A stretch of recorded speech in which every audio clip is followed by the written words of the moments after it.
Thank you. I was very pleased to be asked to discuss the paper by Andreas, and what I'm hopefully going to do just in several minutes is divide it into two parts. Some of the ideas that I think are of most interest in the paper and some observations, and maybe some additional areas that I think would add to the discussion.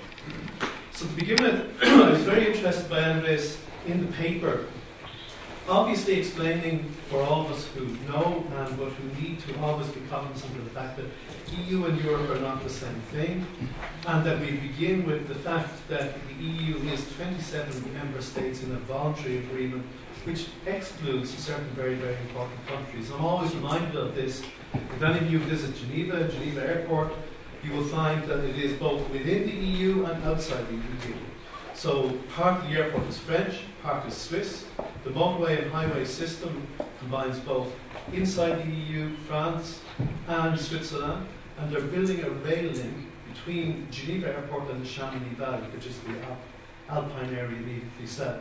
So it's a perfect example of the fact that the EU is a hugely important driver of spatial planning and change, but it's by no means the only driver, and that other European areas join in, but there is a logic to the formalisation of national planning and organisation, both within the EU and outside the EU. The concept, as Andreas explains, is the exchange of best practice and transnational socialisation. I found as an interesting expression of the learning process. But I always realise myself that where we have, if you like, a conflict here. There's a constant conflict within ourselves as part of the European community, myself being a very big proponent or supporter of the EU as an entity, but often with states versus the EU often in conflict, and with large groups within many of our member states, if not openly, at least partly opposed to the progress in terms of any form of planning, further development of EU roles, and particularly as it might relate to anything that we could associate with physical land use planning. The drivers, however, as we develop in this area, will remain. The EU has a very important role, both in terms of taking on its role as regulator and environmental directives, and of course in terms of money and spending. So there's two, I suppose we were early back to your common carrot and stick. Saving the environment of the Irish Sea borders, 4 countries, it is logically for all of us that there should be no danger to any of the 4 countries who share the Irish Sea, the Baltic Sea, so the River Rhine flows through several countries. So I think it's inevitable that the EU will maintain a role in spatial planning, and I would think it will develop that. Going back historically through time, the paper takes us through the international exchanges which are fundamental to planning, and some named examples being Abercrombie, Geddes, etc., who, when I read the paper and they were discussing their visits elsewhere, to parts of the British Empire as it was at the time, to Palestine, to Haifa, etc., promoting the ideas, the Garden City, these movements. I suddenly realised immediately post-Civil War and post-independence here, exactly, Abercrombie and Geddes were here with the post-war construction plan for Dublin in the early 1920s.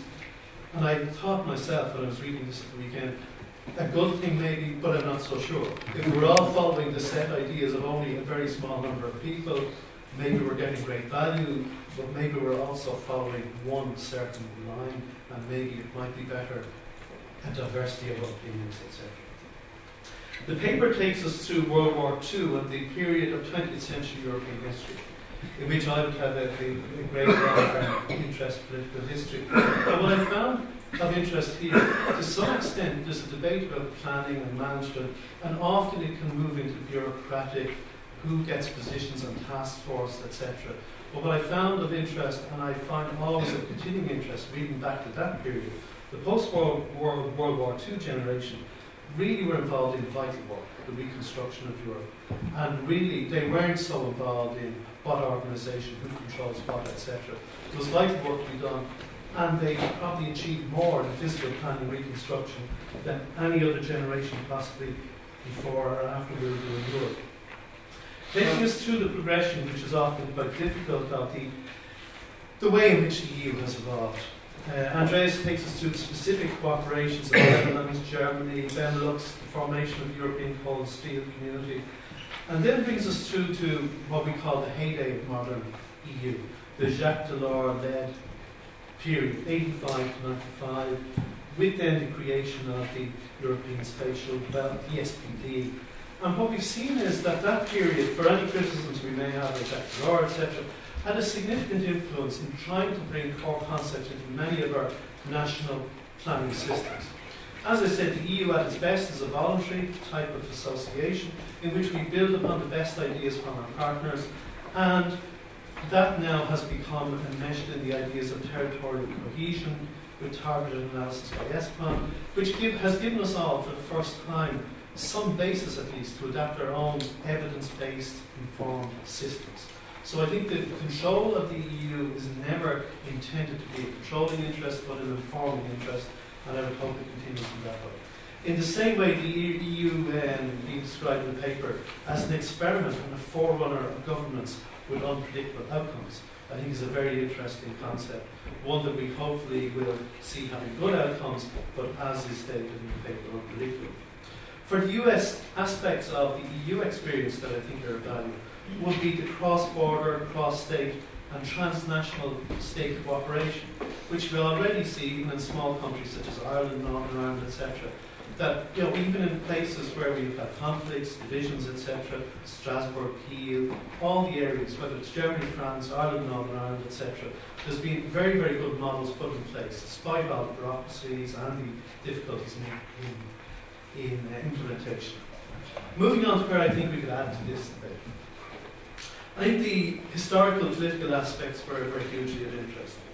And I think actually rather than saying planning is at a crisis and maybe going, because of the crisis at the moment, historically I think planning has actually taken opportunity of a crisis. And if we look at planning and management by the state, has been in European terms most acceptable in a crisis, in that you could demonstrate the effectiveness and public confidence. The only people who could put together the cities of Europe post-World War II were nation-states, governments, city governments.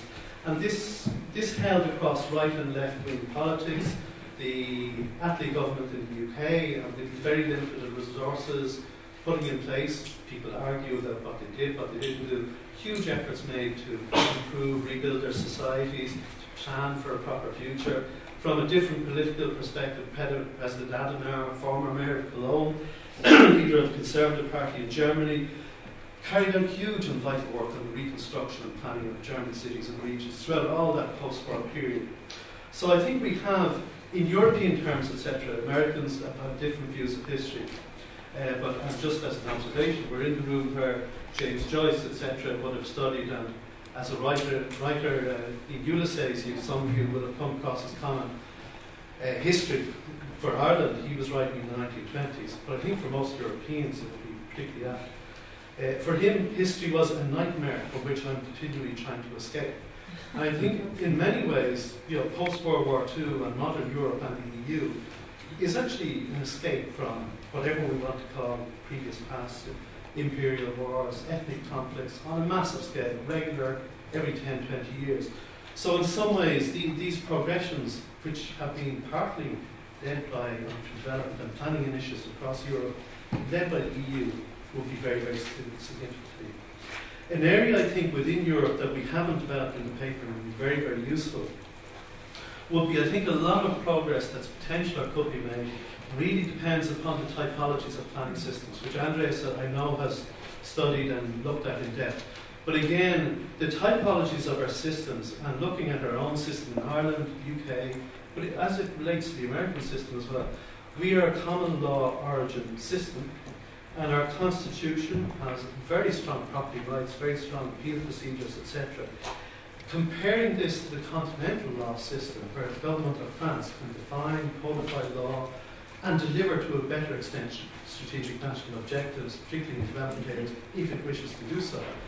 Under our system, and I think our officials here from the Department of Environment will know, that even the best laid plans and intentions, etc., could sometimes face extreme obstacles in terms of legalities, constitutionality, etc., which will, but that's not to be said we shouldn't try and overcome these. So the governments of our day here and in many parts of America are subject to a greater extent of conflicts over individual property rights, etc., that maybe some of our continental European colleagues and systems are. And then in recent times, I think what we've seen is the ability to overcome these sorts of issues is still ever present, and I think we're facing a crisis again. And the only thing I'd say about the crisis again is being maybe not an opportune time for planning. Particularly in Ireland, I would say a lot of the financial crisis originates not in the planning systems, but in a development-led surge of development activity, inappropriate overbuilding, etc., with under-regulated financial systems. So I would say the planning and development system probably has to be, particularly in Ireland, part of our solution to the financial crisis. So rather than being an inopportune time for planning, I would say we've learned a lesson once and for all about free-for-all ad hoc systems in this country, and if anybody wants to see an example of two of the bus, you're very welcome to look and analyse this country here. So an evidence-based, future-informed systems along the line of ESPON, EU-led, I think bears a lot of significance both for us within Europe and for our American colleagues. Thank you.